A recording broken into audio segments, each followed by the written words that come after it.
I got hired at DreamWorks a little over 6 years ago, and I left about 4 years ago now. I can't believe it's been that long, but it has, here we are.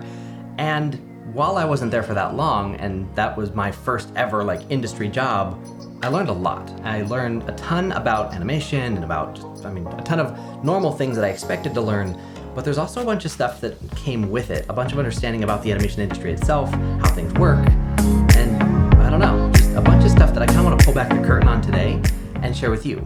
Nothing that's weird and shady, nothing like that, but just a lot of things I didn't really expect to find once I got there. So, 11 things that I learned at DreamWorks.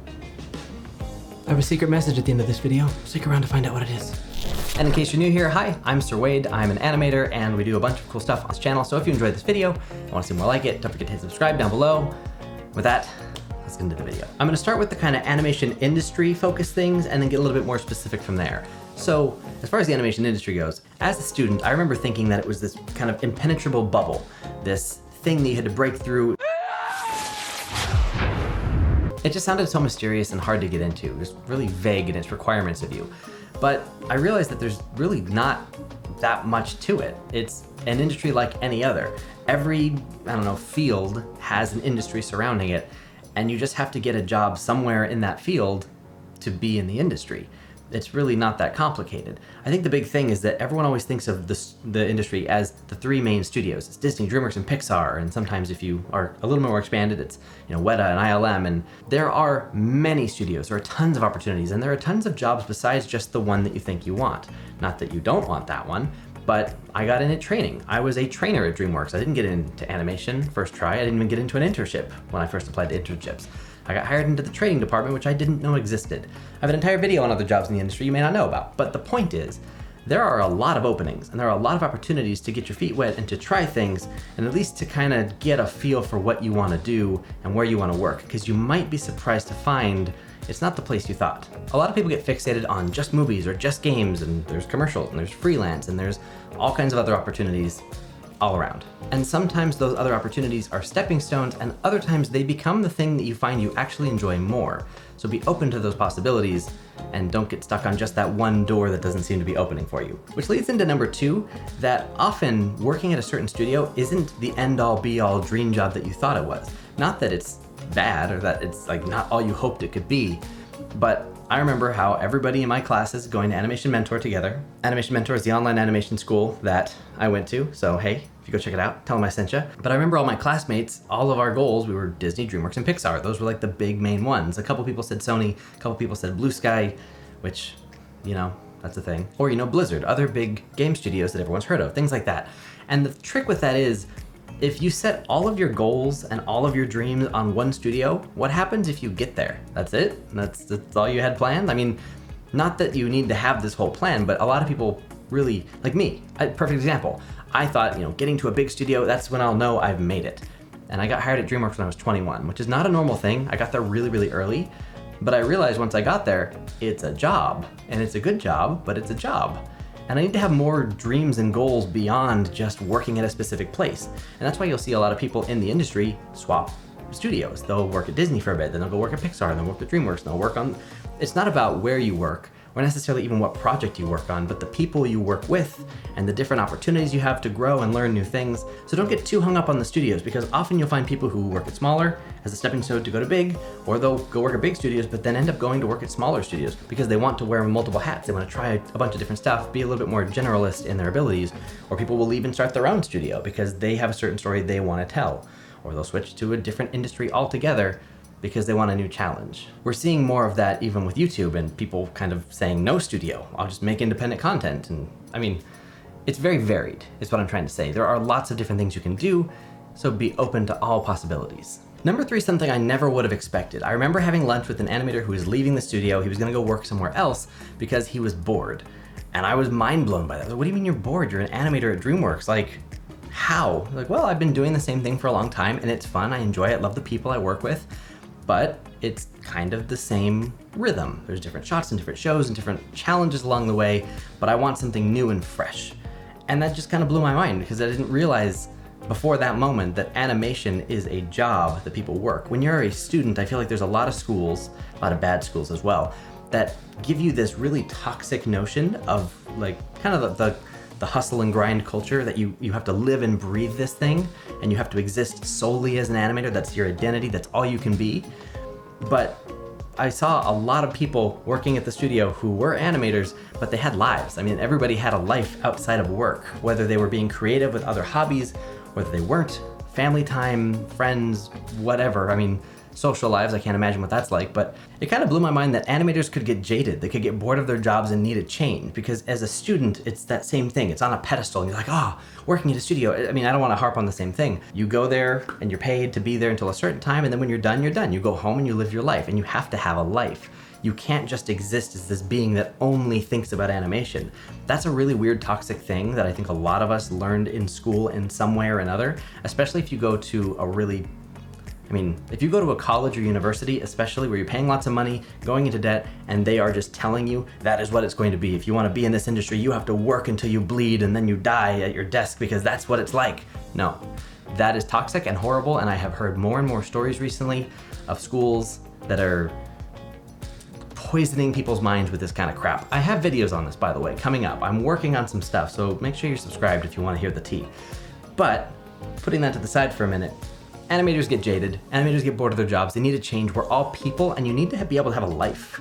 You need to be able to have friends or hobbies, and that can be hard when you're a student because, yeah, it's a craft, it's an artistic thing that requires hours and hours to get good at, and that's a journey we all have to take in our own ways, at our own pace. But there comes a point where you do have to build in some amount of balance, because it's not healthy to just do that and only that. Which was kind of my next one. I kind of blended those two together. The first one was that animators get jaded, that I learned, and the second one was that artists aren't legendary beings of light floating down the halls. They're people. They're very, just normal, nice people who have lives. So, you get the gist. Next one. Yeah, speaking of schools, most schools do not teach you enough to get you a job. You can't expect to attend a school and then finish that school and then get hired, which is kind of how it's presented to us, and and I'm mostly talking about colleges and universities and non-animation school specific things. If they have a degree or a program that's for animation, but that's not their main thing, I'm mostly talking about those things. So online animation schools focused on animation, where the mentors and the people involved are all part of the animation industry, they get a pass. That's what those schools are for. The animation mentors, the anim schools, the animation collaboratives, workshops that people put together. That's the stuff that's good, that usually is geared towards helping you actually hit those goals, as long as you're putting in the work as well. I'm mostly talking about the other stuff, which, again, videos to come, but I saw that a lot. I spent a lot of time with the interns at DreamWorks when I was there, because they were all my age, basically, so we all hung out, and that was a big thing I saw when people would show me their demo reels and say, oh, I go to this really cool school. I'm like, wow, that's awesome. I never would have gotten into that school. You have a reel, let me see. Oh, not that it's not good, but is this all they're teaching you? How are you expected to get in with this? You have to do a lot of self-teaching, self-exploring, and honestly, that's why a lot of people will finish regular school programs and pay all this money and go into debt and then say, well, I'm gonna go take an animation mentor class when I'm done with this, or I'm gonna go take another workshop when I'm done at this school because I didn't learn enough. That's pretty consistent. And the only people who don't have that happen usually are the ones who put in a lot of time on their own and do all the extra learning. Unless you go to some amazing school where the program's really good, it's 9 times out of 10 not gonna be enough. But I wanna make a point that that's not because the industry expects this from you and schools only teach you this and you have to make up this difference. It's what you need to get in. I mentioned earlier how there's tons of opportunities. There are. And the bar is getting higher every day because people are just getting better. There's more information, there's more accessible information, there's YouTube channels, there's Twitch streams. There are ways to learn all kinds of cool stuff that we never had before. So everybody's just getting better and the bar is rising, yes. However, to get into a lot of these entry-level positions, not that it doesn't take a lot, but it doesn't take a ton. You can do it, it's attainable. It's just that schools are teaching way below the bar, which is why I think it's so good that there's so much information online now, because, again, we're gonna save this for another time. This is a topic for another day. I have a lot to say. Moving on. I remember hearing a lot when I was a student that the industry or studios are super competitive, impossible to get a job without a connection. And while there is a point that, having connections can help, it can't just land you a job. connections only take you so far. That's something I've heard a lot, like, wow, you're so lucky. I see people talking to each other like, well, you're so lucky you got that opportunity. It's so good you knew someone. I could never get in. I don't know anybody in the industry. I don't live in LA. That's BS. You don't need that. You do need to be a nice person. There are certain prerequisites, like not sucking, that people have to want to hire you, and there's things like that. I've talked about that in other videos. But one of the big things that seems to be true for the animation industry, at least in my experience, and again, this is, grain of salt, this is my experience, there is competitiveness. There is a competition because there are limited jobs, especially at certain studios that you'd want to, get the 1 or 2 openings at a time. But it seems that unlike a lot of industries, the animation one is a very collaborative competition, where you're not like fighting against other artists to get the job. You are trying to help each other get something so that everybody can get something eventually, if that makes any sense. Say you know of an open position and someone asks you, hey, do you know of any open positions? I'm trying to get hired, and you squirrel it away and say, nope, I don't know about it. And then you apply to it yourself. Well, say they do find out on their own, they get hired, they get the job, and then they find out like, wait a minute, this person applied and they didn't tell me? Like, that's kind of messed up. You don't want to be that person. You want to be the person who's always trying to help everybody else as well as grow yourself. Where you say, yeah, actually, I know of this application. I'm applying myself. You should totally go for it as well. Because then if either one of you gets it, you're more likely to want to help the other person both ways in the future because you're just nice to each other. And that's the kind of stuff you want at your company. I think it was a quote I had heard about luck at some point, that luck is the bridge between opportunity and hard work. If an opportunity comes up, if you know that person, if they're like, hey man, I know this job, you should totally apply for it. If you don't have the work, if you don't have the experience of your own that you've built up to prepare yourself for that opportunity, it does nothing for you. So you could know everybody in the industry, but if you don't have a decent demo reel, you're not gonna get hired. That's just plain and simple. You're not getting a job. And you can't necessarily control having all these connections. You can network, sure, but the one thing that you can control is your work ethic and making sure you actually have the stuff to back you up. Because if Pixar called me tomorrow and asked if I want to work on Lightyear, yes please, I don't have the demo reel at the moment that I'd be proud to show them and say, hey, here's my work, absolutely, check out my stuff, see if I'm worthy. I'm just not ready. I haven't put in the work to meet that opportunity or it to happen. But seriously, Pixar, if you're interested, let's talk. I'm losing track of the numbers, so I'm just gonna keep going. Your peers are often the people to be networking with and not your mentors. That's something I learned, that not that your mentors aren't a good person to network with because they work at the studios that you wanna get to and they know all the stuff and they work in the industry, like yeah, try to impress them, sure. But it's more often than not your classmates and the people around you that are more important to just be present with and hang out with and get to know and become friends with, not for any kind of weird transactional reasons, but because you're all in the same boat. You can all learn and grow together, which will help you just do so much better as an artist. You'll have a support system, you'll have feedback groups. There's a lot of stuff that you can gain from each other being in that collaborative environment. And then, kind of as I mentioned earlier, when there are job opportunities, you are all in it together. You all know each other's work. You can get kind of used to that. And then when one person gets hired and says, hey, do you know anybody? We need, 5 or 6 more animators. You've got a couple people that you'd love to recommend, and hopefully you are the type of person that they would want to recommend. Again, you don't make friends with people so that you can get something from them later. It's not usually your mentors that you're hanging out with over Discord or, playing video games with on the weekends. It's the friends you make online, in school, wherever it is that you do the networking type of stuff, which for some people, you may not have a place for that yet, which is why there's places like my Discord, there's schools and programs and workshops you can sign up for, Twitch channel. The internet's kind of your best bet if you don't currently have that group, which I never did. I just never had that group when I was going through school. I knew some kids from Animation Mentor, but I never had a squad.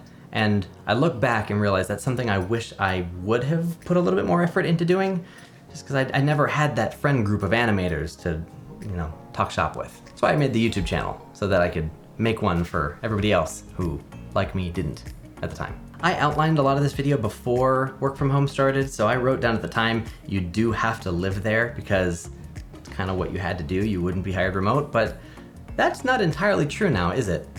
I'm gonna just ignore that one. We're gonna skip it and move to another one. Another thing I learned that seems to be a shock to other people when I tell it to them is that people at studios do waste time and they have fun at their jobs.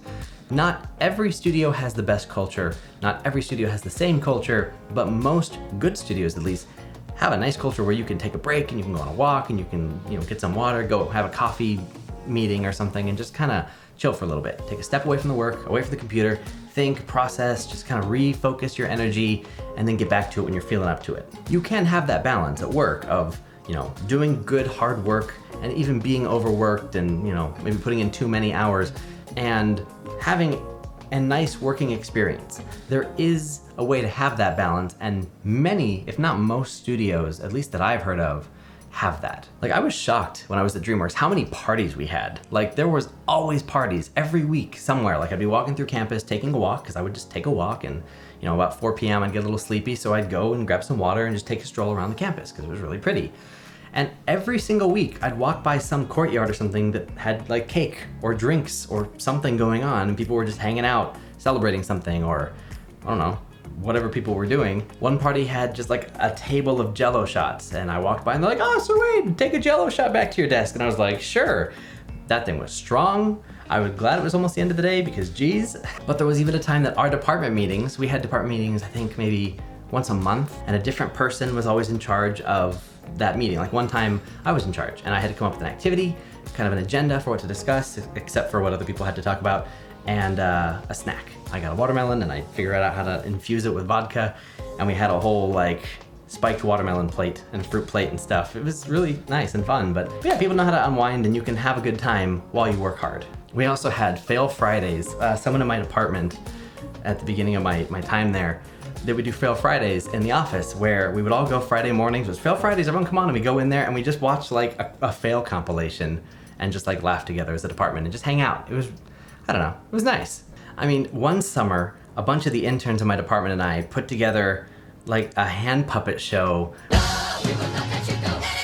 Don't ask me why we did it, but we did. We shot it professionally, we did like props and sets, it just kept getting more and more elaborate.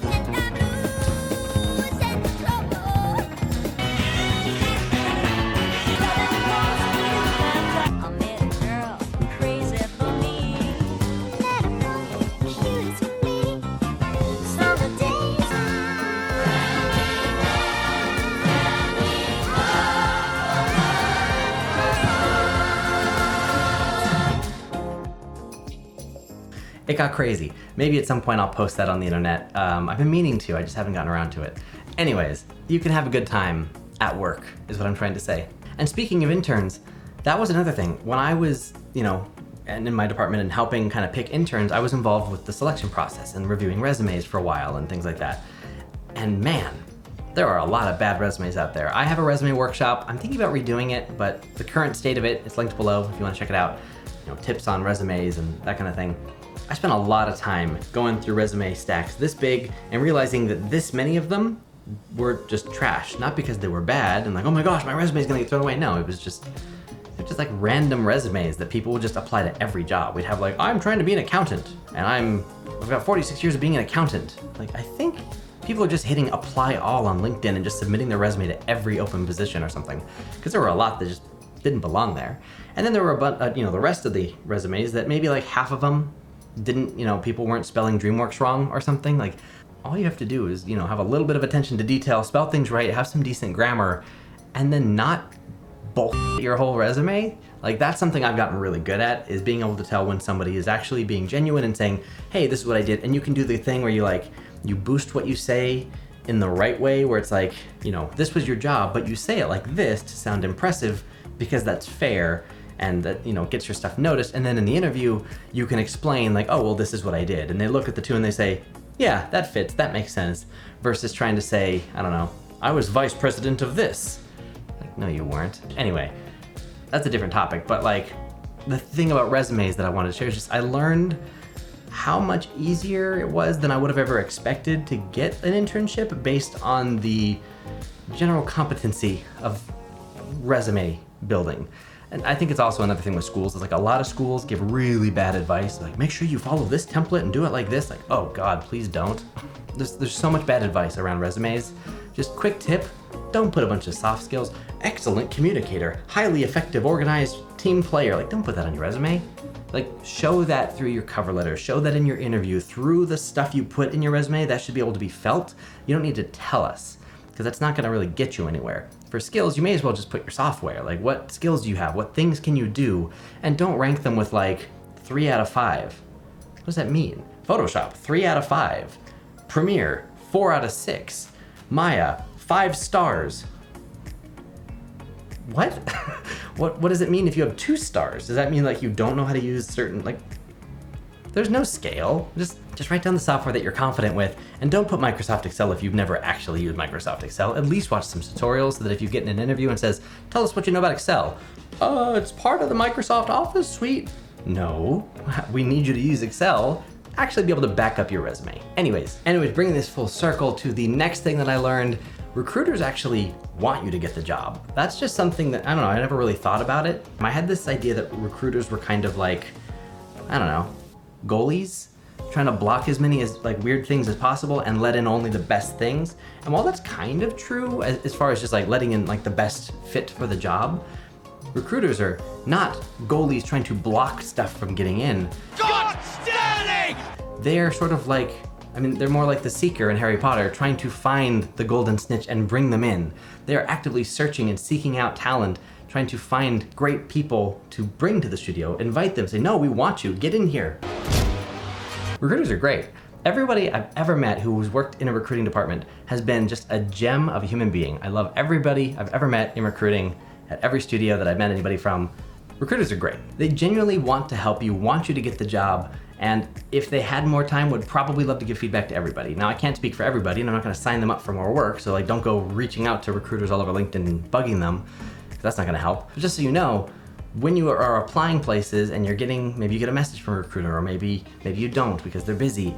And there's that thing of like, oh, like if we don't, take your application this time, we'll keep it on file and for next time. That always sounds very like, oh yeah, they'll keep my file. They actually do. A lot of studios actually do keep really good records of the applicants. And so when you apply a second time, 6 months, a year later, and you have a new demo reel, it does actually connect with a file they have of you. And in that situation, they'll look at the new demo reel and go, oh wow, look how much growth. There's only 2 shots that they kept from the old one to the new one. Everything else on here is brand new. In these 6 months, they've done like 3 other shots. They're working hard. This is awesome. Look at the growth. And recruiters will actively kind of pay attention to that. And they're amazingly good, in my experience, of remembering people and just remember like, oh yeah, I met you at this event back when we had events and you had the shot with this thing, right? I don't know. They retain information like nobody's business. It's crazy. But it is true that you should apply when you have new stuff every now and then, even if you're like, I'm not ready, I don't know if I'm like, just apply. The worst that somebody can say is no, and the best thing that can happen is even if you don't get the job, you've got that in the file. When it really feels like you've made progress, apply again. Because they will see the growth and that can help you get the job sometimes. With the right timing, with the right opportunity, you could get lucky. So just keep that in mind that recruiters are there to help. They're there because they want to let people into the studios and help you get the job. Also, in case you haven't heard me say it a billion other times, they want to hire nice people. So don't be a jerk. And if you know someone who's a jerk, they're probably not gonna get hired because nobody wants them working at their studio, even if they're amazingly good, but they're just a total asshole.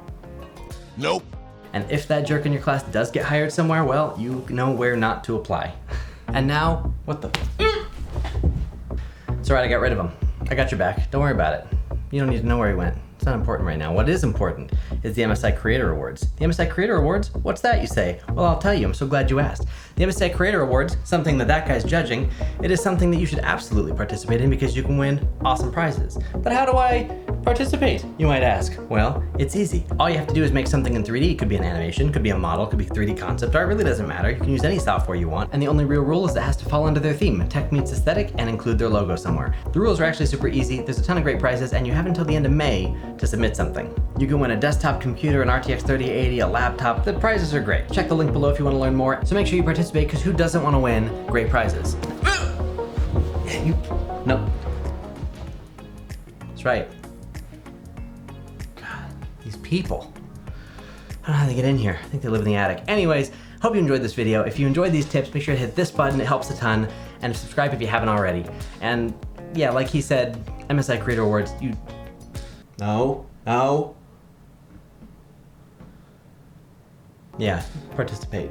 Anyways, thanks for watching. I hope you enjoyed, and I'll see you in the next video.